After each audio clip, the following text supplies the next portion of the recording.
Here is our collision code application. Let's take a look and see what it actually does. So on the left-hand side, I have 4 buttons, up, down, left, and right.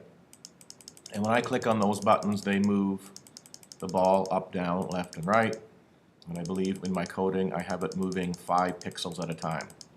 So as I move around the screen, when I'm moving in the up direction, the relevant ball coordinate is listed as the top position of the ball, so that would be ball.top. And the relevant collision that can happen when I'm moving up, let me move this back over just for a second to show this for sure. So when I'm moving up, the only relevant collision that can happen is the top of the ball bumping into the bottom of the square.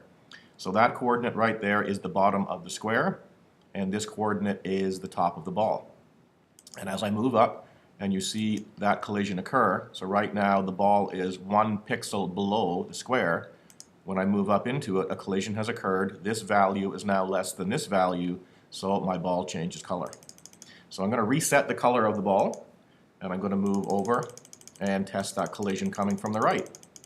So as I travel from the right, you're seeing this coordinate, which is ball.top plus 25, the thickness of the ball, and again it is square.left, the left side of the square, and you'll see when these coordinates overlap, one more, this one becomes greater than this one, we have the collision.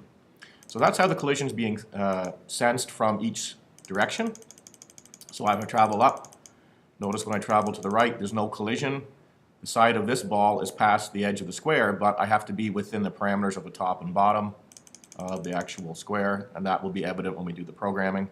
And I'll travel down, there's my other collision from the top, and I'll come all the way over to the right and drop down, and when I come over from the left, again, there's my collision. Okay, so there we have it, up, down, left, and right. The ball moves, collision is sensed, color changes, coordinates are displayed in our text box, and I can reset my color with my color reset button. There you go. Next video will show us how to program that.